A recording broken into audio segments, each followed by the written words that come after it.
అందరికీ నమస్కారం అండి.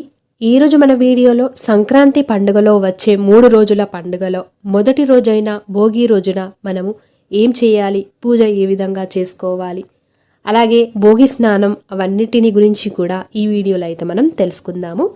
సంక్రాంతికి ఒక రోజు ముందు వచ్చే రోజునే భోగి అంటారు. భోగి అంటే భోగభాగ్యాలను అనుభవించే రోజు అని అర్థం. ఈ రోజున సూర్యోదయానికి ముందే లేచి ప్రతి ఇంటి ముందు కూడా భోగి మంటలను వేస్తూ ఉంటారు.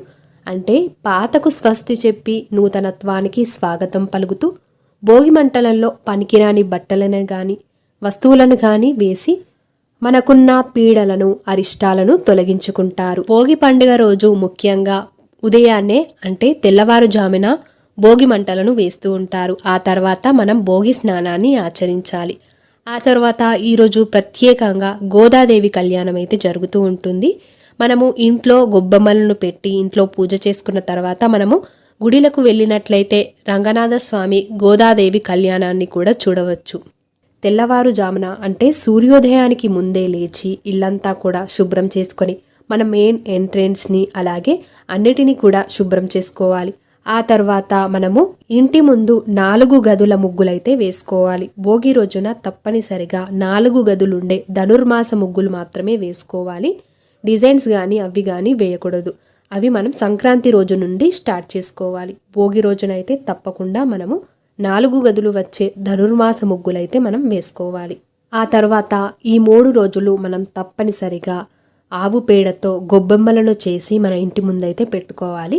ఇలా పెట్టుకోవడం మన ఆచారం. ఇలా పెట్టుకోవడం వల్ల మన ఇంట్లో ఉన్న దరిద్రం కానీ అలాగే అరిష్టాలు ఎవ్వున్నా కూడా మనము ఈ గొబ్బెమ్మలను ఇంటి ముందు పెట్టుకోవడం వల్ల మనము వాటి నుండి బయటపడగలుగుతాము. మరి ఈ గొబ్బెమ్మలను ఎలా తయారు చేసుకోవాలి, మా సైడ్ అయితే ఎలా పెట్టుకుంటాము అన్నది ఈ వీడియోలో అయితే చూసేద్దాం.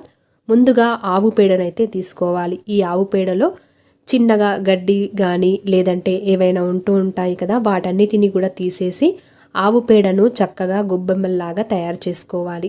అంటే పగుళ్ళు లేకుండా నీట్గా వచ్చేలాగా మనం గొబ్బెమ్మలను అయితే ఎప్పుడైనా కూడా రెడీ చేసుకోవాలి. పగుళ్ళు ఉండకుండా చూసుకోవాలి. అలాగే ఈ గొబ్బెమ్మలకు పసుపు కుంకుమలను చక్కగా అద్దాలి. ఆ తర్వాత గొబ్బెమ్మలకు గరిక మాత్రం తప్పనిసరిగా పెట్టాలి. ఈ గరిక మనకు 2 రకాలుగా ఉంటుంది. అలాగే ఈ గరిక మనకు ఎక్కడైనా కూడా దొరుకుతుంది. అదే ఈ గరికను మనము ఈ గొబ్బెమ్మకైతే పెట్టుకోవాలి. ఆ తర్వాత ఈ గొబ్బెమ్మలకు మనము బంతి పూలు కానీ లేదంటే మీ దగ్గర ఏ పువ్వులున్నా కూడా మనం ఆ పూలతో అలంకరించుకోవచ్చు. బంతి పూలతో అలంకరించుకున్నట్లయితే చాలా మంచిది. అలాగే ఎప్పుడైనా కూడా మనము గొబ్బెమ్మలను ముగ్గులో పెట్టేటప్పుడు మధ్యలో తల్లి గొబ్బెమ్మ పెట్టాలి, చుట్టూ పిల్ల గొబ్బెమ్మలనైతే పెట్టుకోవాలి. మన మెయిన్ ఎంట్రన్స్ ఇంటి ముందు ఏ ముగ్గు అయితే వేస్తామో ఆ ముగ్గులో తప్పనిసరిగా మనము గొబ్బెమ్మలను మధ్యలో ఒక గొబ్బెమ్మ వచ్చి చుట్టూ 8 గొబ్బెమ్మలు వచ్చేలాగా చూసుకోవాలి. అంటే మనం 9 గొబ్బెమ్మలను మన ఇంటి ముందైతే తప్పనిసరిగా పెట్టుకోవాలి. అలాగే గొబ్బెమ్మ దగ్గర మనం పెట్టవలసినవి చూసుకున్నట్లయితే రేగాయలు, బంతి పువ్వులు, చిక్కుడుకాయలు, మనం నైవేద్యం చూపెట్టడానికి పెసరపప్పు, బెల్లం, అలాగే నవధాన్యాలను తప్పనిసరిగా మనం రెడీగా పెట్టుకోవాలి. ఈ నవధాన్యాలలో మనకి 9 రకాలైతే ఉంటాయి. అందులో వడ్లు, కందులు, మినుములు, పెసర్లు ఇలా 9 రకాలైతే మనకి ఉంటాయి.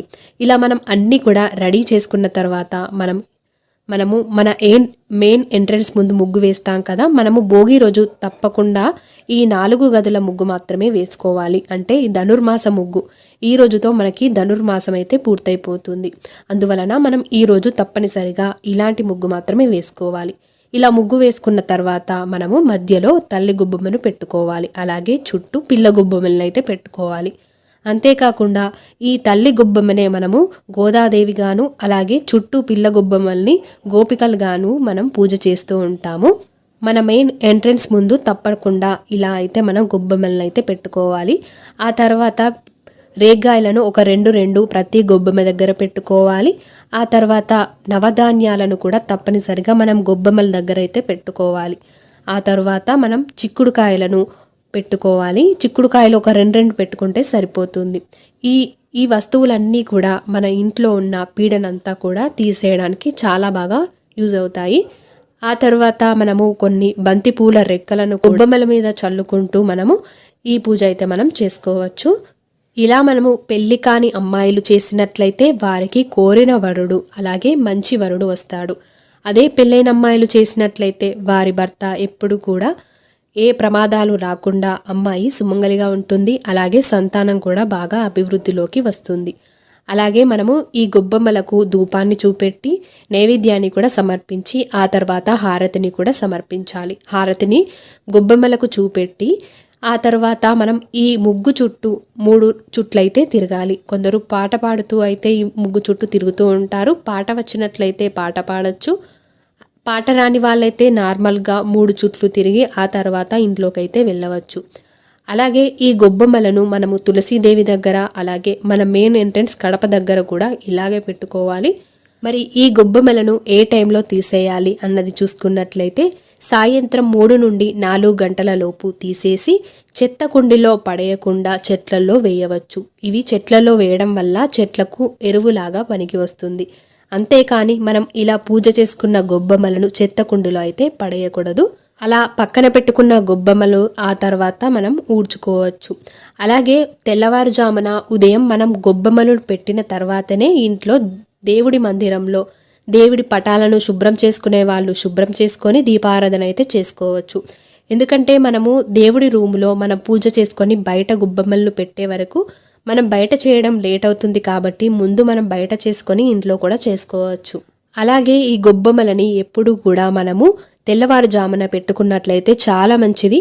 మన ఇంటి ముందు ముగ్గు వేసి గొబ్బెమ్మలు పెట్టినట్లయితే లక్ష్మీదేవి మన ఇంట్లోకి వస్తుంది. అలాగే మన ఇంట్లో ఉన్న పీడ బయటికి వెళ్ళిపోతుంది.